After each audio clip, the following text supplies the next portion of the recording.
Capítulo 22. Los guerreros. Pachita está completamente ciega y solo come de vez en cuando. En las operaciones se le trae un vaso de té y en él el hermano coloca un elixir que le da energía toda la semana.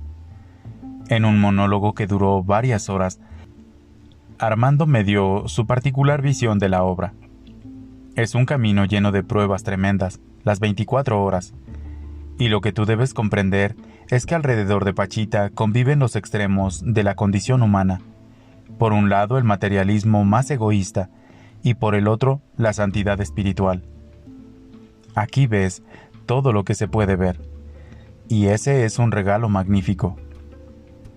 Su esposa M preparaba la comida mientras mi hija Esther y yo escuchábamos el relato.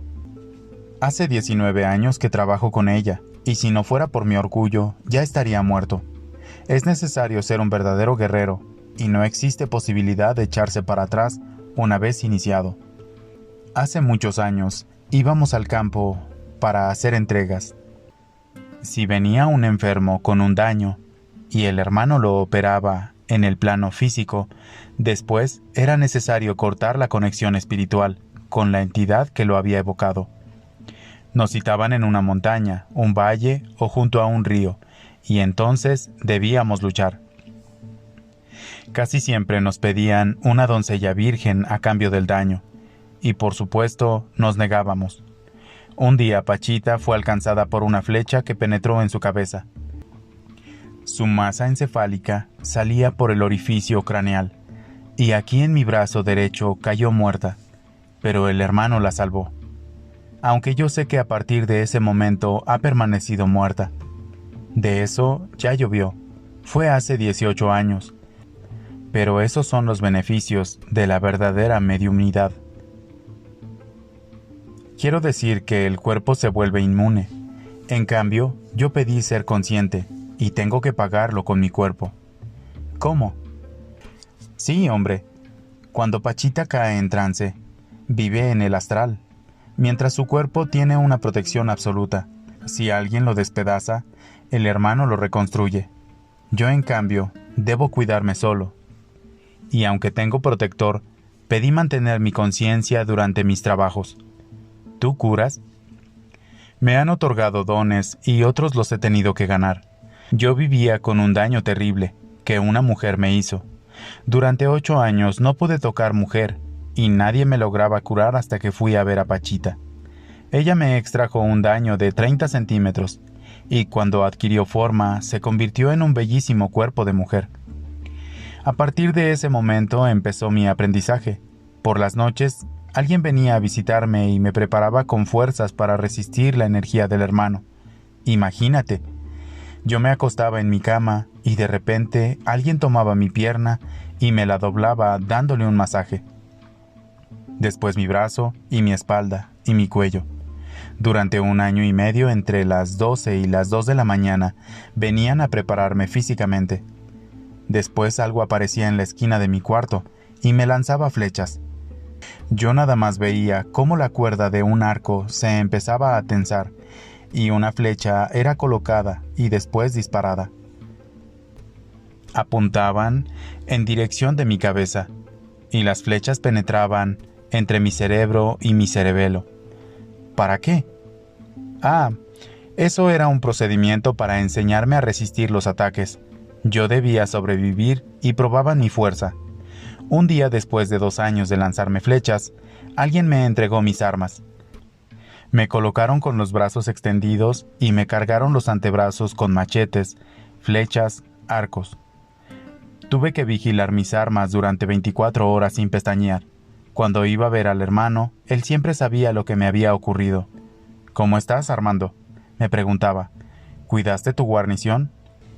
Él conocía mis experiencias, y siempre que avanzaba me recordaba mi misión. El padre quiere que trabajes. Yo me quejaba y me negaba.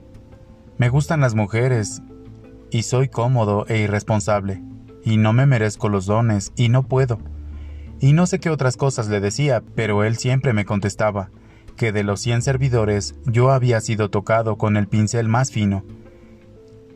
y precisamente por ser descarriado debía purificarme. A veces los daños se me metían al cuerpo. Ahora tengo una vejiga de coyote y un testículo artificial. Y las cicatrices de mi cuerpo son muchas, pero en cambio he visto lo que ningún ser humano ha vislumbrado. He llegado a conocer al mismísimo diablo, y sé de sus nombres y acciones.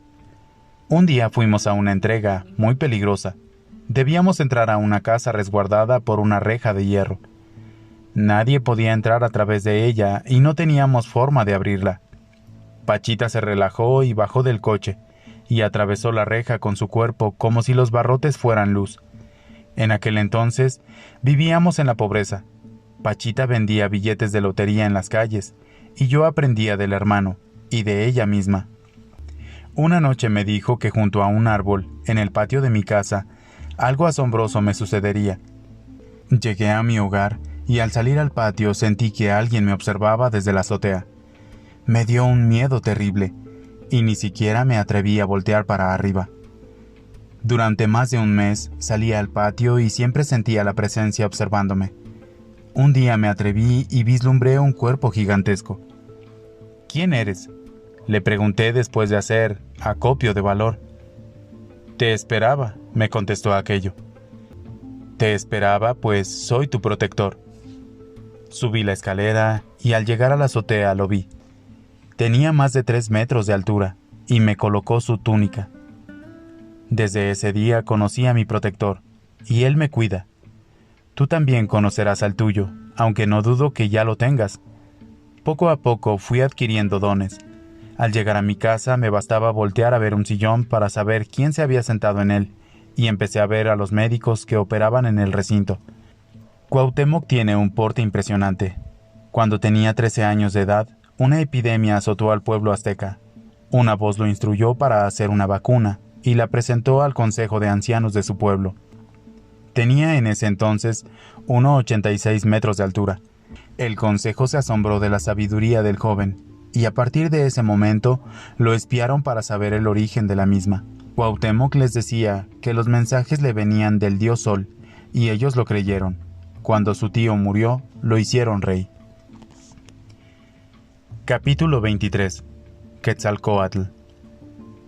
Empecé a leer biografías acerca de Cuauhtémoc, y aunque encontré en ellas incongruencias y ausencias de veracidad, me emocioné y admiré la evidente valentía del hermano. Ejemplo de resistencia y virilidad, espíritu luminoso a pesar de toda la oscuridad que le rodeó durante la conquista y el sitio de Tenochtitlán. Cuauhtémoc-sin le llamaban, en señal de respeto, y cada vez más me lleno de felicidad el honor de conocerlo en persona y poder trabajar a su lado. Llegué el miércoles muy temprano a la casa de Pachita. Me encontré con muy poca gente, y a D apuntando los nombres de los enfermos y lisiados. Pachita estaba en la cocina, rodeada de gente desconocida para mí. Solamente al padre E reconocí y saludé, a los demás con un buenas tardes. Nadie me contestó. Tan ensimismados se hallaban en lo que decía Pachita. A mí me lleva la chingada con esa gente que viene a curiosear, como si esto fuera un circo, decía Pachita. Un día vinieron esos, ¿cómo se llaman? Ah, sí, esos de control mental a investigarme. Me llevaron a una casa en la que había rayas de todos colores, rojas, azules, verdes y negras. Un señor Silva me dijo que yo estaba en la negra. Hágame un favor, ese cabrón me quería nada más para meterme en lo negro. Luego me dijeron que buscara a un enfermo con mi mente. ¿Yo qué iba a buscar ni qué carajos? ¿Para qué? Luego otros me llevaron a la zona del silencio en Torreón, para que les dijera lo que había allá. Puro pinche desierto. Y yo allí en medio. Encontré una tortuga y me la traje. Bueno, Pachita, la interrumpió el padre E. Esa zona del silencio es muy interesante. No entra ninguna vibración y sería un lugar ideal para construir un hospital psiquiátrico. Pachita lo volteó a ver y sonrió. ¿Y usted, por qué no deja de ser sacerdote, hombre? Es que ya casi no habemos, y eso empecé y eso debo terminar. Hoy más que nunca se nos necesita. Pues no sé, continuó Pachita. Dicen que se paran los relojes y que no se oye el radio, pero... ¿para qué sirve eso? Nada más buscan por buscar sin saber. y por más que encuentran, no se quedan satisfechos. Si yo les contara todo lo que me han llevado a hacer. Un día me dijo un amigo que le ayudara a buscar no sé qué madres en un terreno. Fui ahí y me lo encontré, lleno de excavaciones. Me dijeron que les reportara lo que sentía y yo me quedé tal cual. Aquí sí que se trabaja, pero yo de eso sé menos que nadie. Yo nada más me voy y viene el hermano, y ni me entero. A ver tú, Jacobo, que eres el sabio, ¿a dónde me voy? Pues no sé, contesté apenado. Bueno, ¿y qué dice el hermano? ¿Cómo es? Pues cuando viene cambia tu voz y todo lo que dice es la verdad y se convierte en certeza y fuerza, dije yo. Ya ven, él sabe más que yo lo que sucede y luego vienen a invitarme a dar conferencias y yo qué les voy a decir. Se imaginan a esta pendeja hablando en una conferencia. A mí me gustan las buenas obras y las que de veras ayudan. Ah, pero cómo es difícil. Me tardé 50 años en hacer un kinder. 50 de trabajo para llegar a eso. Eran las 6 de la tarde y Pachita se levantó. Ya me voy, nos dijo a todos, mientras salía en dirección al recinto. Nunca había visto llegar al hermano para una sesión de curaciones en México, y la seguí interesado. Todo parecía tan natural, y sin embargo, en unos minutos más, un ser de otra dimensión vendría a realizar milagros. Entramos al iluminado recinto y Pachita se acercó al altar. Vamos a prender unos inciensos para echar afuera a los malos espíritus, nos dijo mientras encendía 2 pajillas hindúes. Pronto todo el recinto se saturó con un olor delicioso. Pachita seguía bromeando con todos y solamente se puso seria cuando se sentó en una silla, después de colocarse la túnica de Cuauhtémoc. La tela amarilla estaba completamente impregnada de coágulos de sangre y grandes manchas rojas entre la pedrería y los diseños indios que la llenaban. El padre E se colocó a la izquierda y yo a la derecha de Pachita. Esta pronto tomó un libro de pastas negras que estaba colocado en el altar y lo abrió.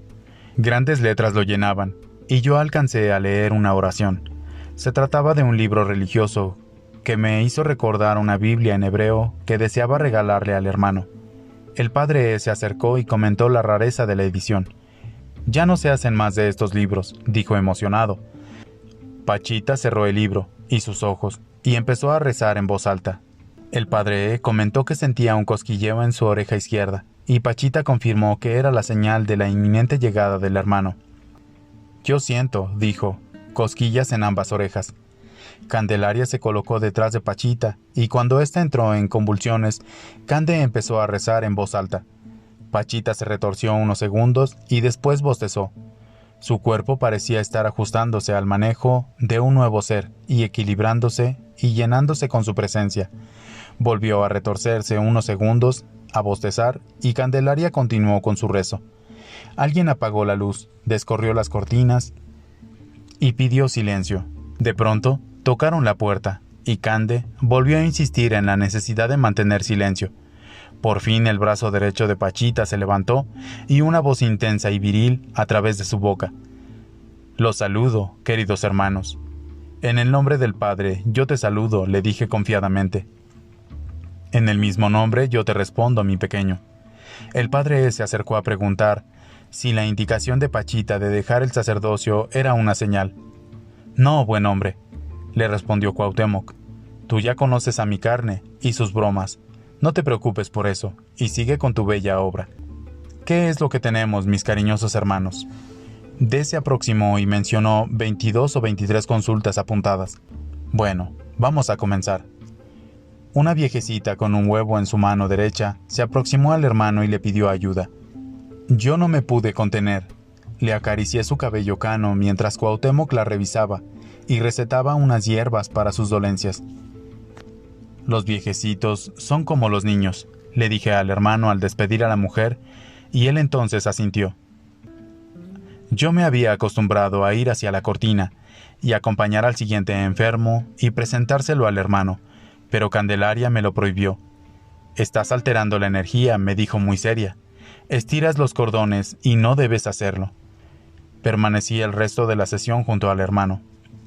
Un muchacho muy fornido se aproximó y explicó que había tomado todas las medicinas que le habían recetado, pero seguía sin virilidad.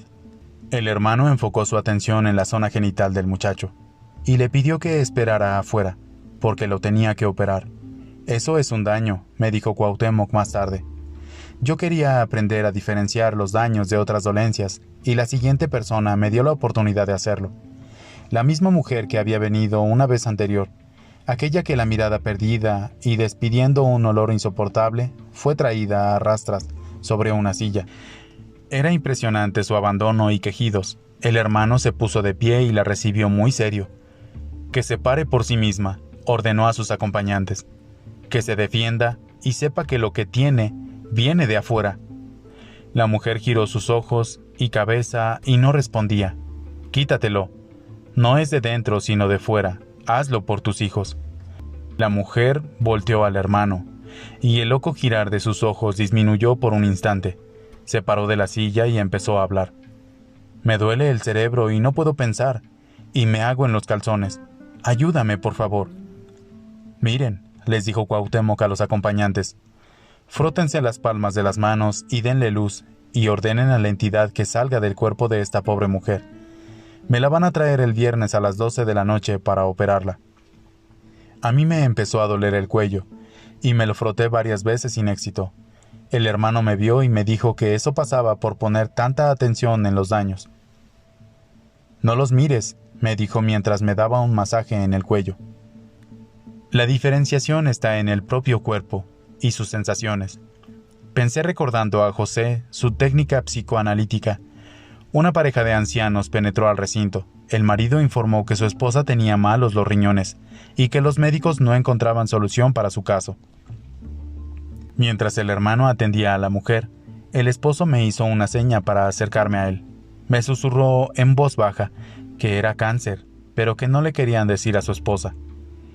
Me acerqué para informar aquello al hermano, pero éste me hizo una señal para que no hablara. Ya sé, dijo en voz alta, dirigiéndose a la mujer. Dicen que tienes cáncer, pero eso no es cierto. Vas a cuidarte y vienes otro día para ver cómo sigues y para cambiarte tus riñones. No les hagas caso a los médicos. Te han debilitado con sus lavadas y técnicas. ¿Cómo se llama, Jacobo? Quimioterapia, dije yo. Sí, eso, dijo el hermano. Piensa que estás bien y eso será el primer remedio. Una mujer joven y su esposo y su hija bebé se acercaron a Cuauhtémoc. Este vio a la muchacha y la llenó de elogios. Tienes la gracia, bella mujer, y has tenido la paciencia para enderezar a tu familia.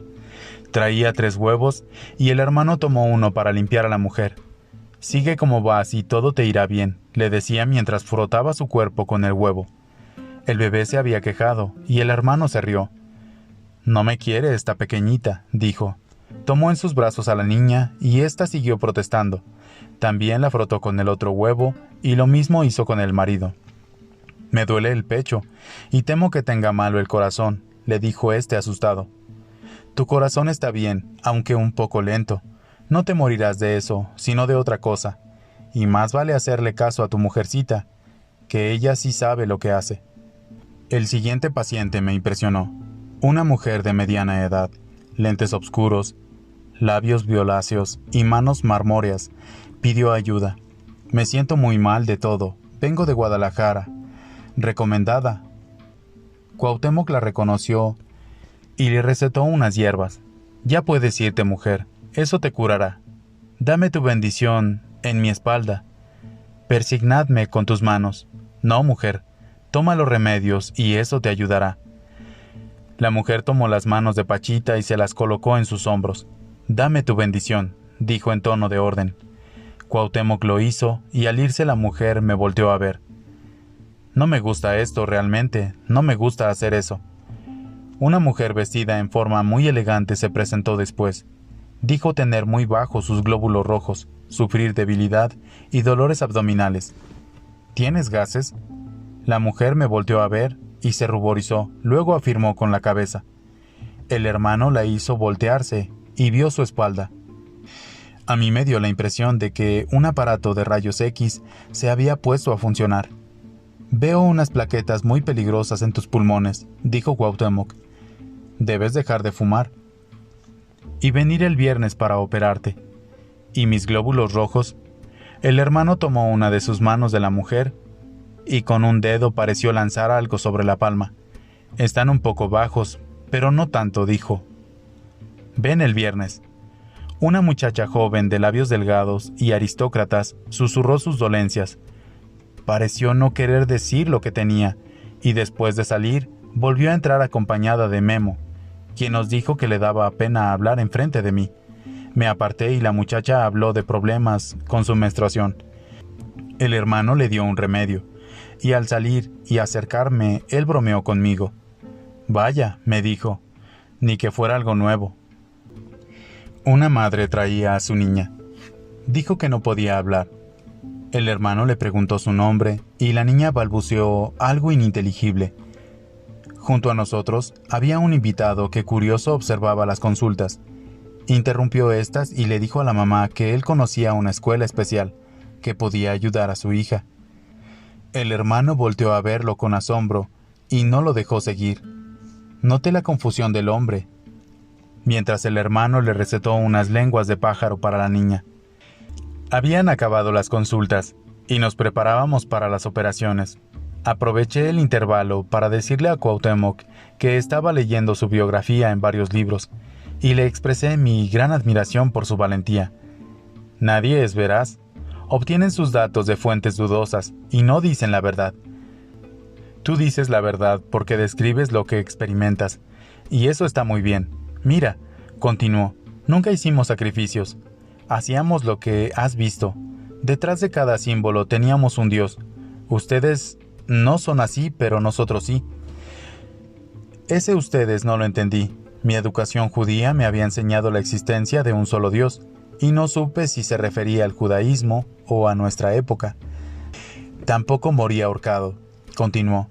Lo que hicieron los españoles no tiene nombre. Tomaban bebés y los lanzaban al aire, y luego los ensartaban en sus lanzas. Recordé la Segunda Guerra Mundial y las atrocidades de los nazis. Parece, dije en voz alta, que hay épocas en las cuales la oscuridad crece y se establece una lucha terrible, en la que se manifiestan los más bajos motivos de la carne. Así es, confirmó Cuauhtémoc. Para mí era inconcebible lo que hacían los españoles, pero ellos no fueron los primeros en llegar a nuestra tierra. Mucho antes, unos vikingos vinieron conducidos por un fraile. Perdóneme usted, le dijo al padre E. Un tal Jonás descubrió nuestro continente. Venía en una balsa, y le dio la peste bubónica. Pudo regresar y le comunicó a Colón su descubrimiento. Por ello él tenía tanta seguridad de su travesía. Nadie sabe esto que te digo porque los escritos se perdieron. Tuve una novia, pero nunca me casé. Ella se entusiasmó con los barbados y nos traicionó. Les dijo todo lo que sabía, incluyendo la localización de nuestros túneles secretos. Aquello me tocó fibras muy sensibles. Yo también había sentido la traición de la mujer, y sabía el dolor que produce. Me imaginé lo que debió haber sentido Cuauhtémoc, y me dolí por su sentimiento de ver a su mujer en manos de los conquistadores, y ofreciéndose a ellos. Me apresaron también por su culpa, siguió diciendo Cuauhtémoc. Hermano, le dije solamente, un día te pregunté acerca de Quetzalcóatl, y me contestaste que era un traidor. Así es, confirmó Cuauhtémoc. Él sabía que no debíamos mezclarnos con los blancos, y a pesar de ello, los trajo a nuestras playas. Yo no acepté recibir a los españoles como dioses, pero me obligaron por culpa de su profecía. En ese momento Memo entró muy preocupado al recinto. Hermanito, no encontramos el cuaderno y no sabemos a quiénes tienes que operar. Armando se escandalizó y dijo que ese cuaderno era un secreto de Estado, y que no era posible que lo hubieran descuidado. Cuauhtémoc dijo que si no encontraban el cuaderno, no operaría. Observé a Memo, y noté una serie de movimientos despectivos. Parecía gozar de la situación, y burlarse del hermano. Pensé que quizás resentía que su mamá fuera ocupada por otro ser, y no dudé que si aquello que yo pensaba era cierto, era inconsciente para Memo. Cuando Memo salió, el hermano continuó su relato. Tengo muchas misiones que cumplir. El planeta está en crisis, y el hombre hace guerras. Aquí mismo, en esta ciudad, se muere lentamente. Entre todo lo que se ha creado, el hombre lucha por riquezas sin saber que ya las posee. En México existen montañas llenas de oro. Cuando vivía en la carne, lo que ustedes llaman Cerro de la Estrella relucía por una gran cantidad de piedras preciosas, esmeraldas y oro que contenía. En ese momento volvió a entrar Memo, avisando que el cuaderno se había perdido definitivamente. Con un tono de reto le dijo al hermano que se retirara como había dicho. Yo me asombré mucho cuando Memo salió. Sentí la tristeza de Cuauhtémoc. Le coloqué mi mano en su hombro y no supe qué decirle. Ya me voy, porque aquí no me quieren. Me dedicaré a mis otras misiones. No, hermano, le dije, sí te queremos, y lo que haces nadie más lo puede hacer. Memo volvió a entrar, como si hubiera entendido, y se quejó de que D lo humillaba ante la gente. Creo que en realidad vino a justificar su anterior reto, y quería decir que D lo había puesto muy nervioso. Cuauhtémoc pareció comprender, y en ese momento entró D y recitó de memoria la lista de operaciones. Empecemos, pues, dijo el hermano. Una muchacha joven de facciones muy dulces ocupó la cama. Su oído izquierdo no funcionaba bien, y al decirlo el hermano preguntó cuál era el izquierdo. Yo ya había notado que el hermano no parecía distinguir la derecha de la izquierda, porque siempre preguntaba sus respectivas localizaciones. Le tapé el oído derecho con un algodón empapado en alcohol y le hice un campo operatorio para el izquierdo. El hermano introdujo el cuchillo de monte en menos de 30 segundos. La muchacha nos indicó que oía perfectamente. Cuauhtémoc susurró algo para comprobar si lo oía y entendía, y al preguntarle la muchacha repitió lo que había susurrado. Yo había visto cómo el hermano adelantaba y desarrollaba la técnica de oídos a través de las operaciones que atestiguaba y me alegré del éxito de esta.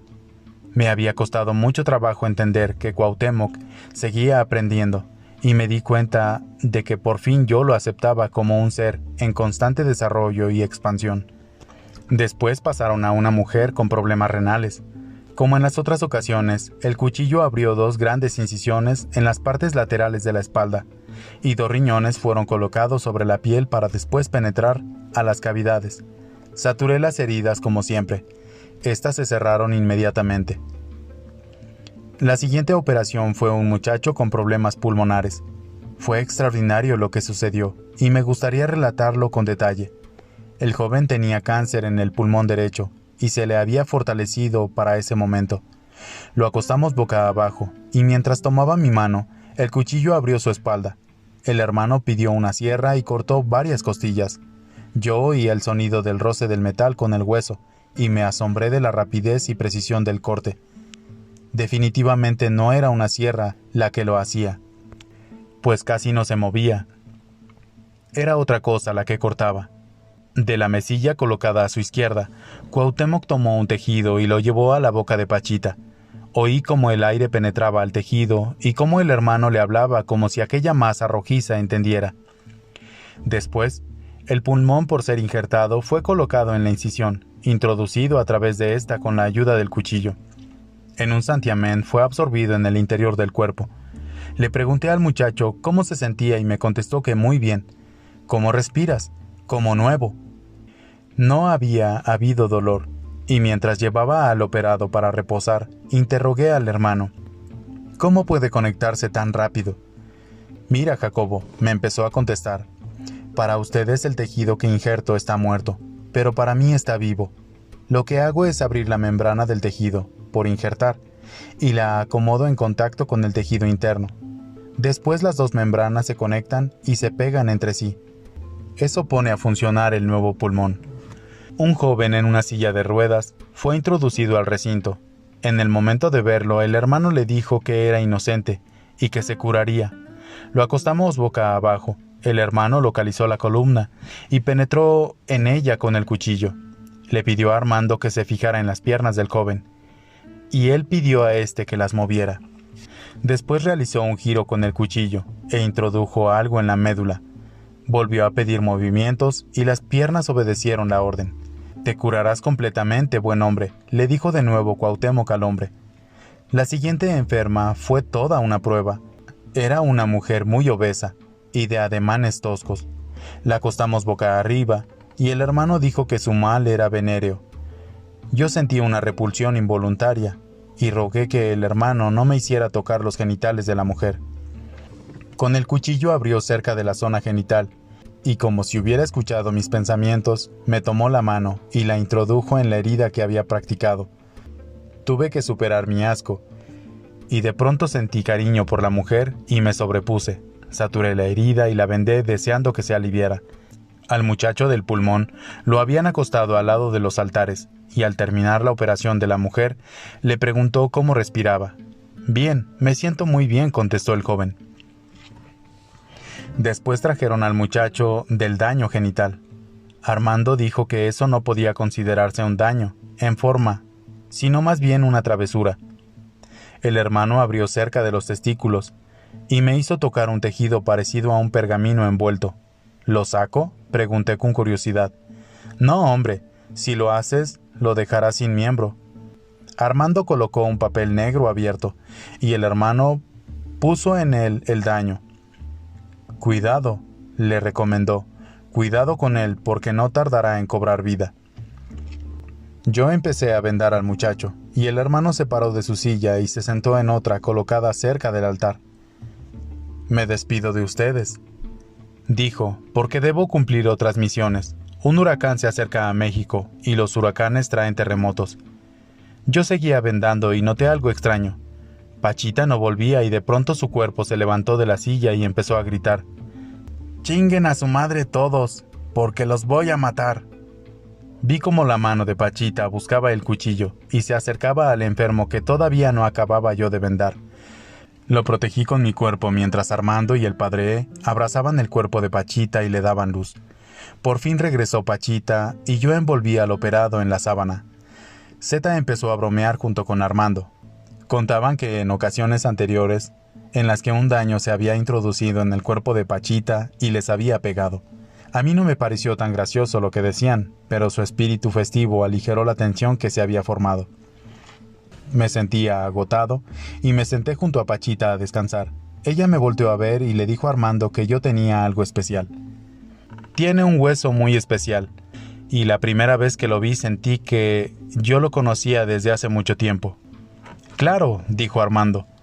«Recuerda que los dos dijimos, y después el hermano confirmó que había sido Andrés». Pachita se rascó su barbilla y dijo que Andrés había tenido una hija. «¿Cuántos hijos tienes, Jacobo?». «Una hija», contesté yo. El padre comentó que la hija de Andrés se llamaba Esther. «¿Cómo se llama tu hija?», preguntó Pachita. «Esther», contesté yo, asombrado. «Andrés», dijo Armando, «sufrió una lucha terrible entre lo divino y lo humano. Él quería estar con lo primero y alejado de lo segundo. Andrés», dijo Pachita, «fue el apóstol más subordinado. Aquello fue demasiado para mí. Yo también sentía una lucha terrible entre mi naturaleza humana y mi ansia por llegar a lo divino. Esa lucha me había evitado vivir como cualquier otro hombre, y en ese momento pensé que las vidas se repetían». «Andrés era un escribano de Jesús», comentó el padre. «Ya no sigan, por favor», pedía yo ahogado en sensaciones. Tomé mi lámpara de mano y la introduje a la bolsa de mi bata. Pachita me pidió que la encendiera y al hacerlo bromeé. «Fíjense, así parezco un espíritu de luz». «Vaya», comentó Pachita, «ya se te está pegando lo bromista. Aquí se aprende de todo», dijo al final. «Lo más bueno y lo más malo».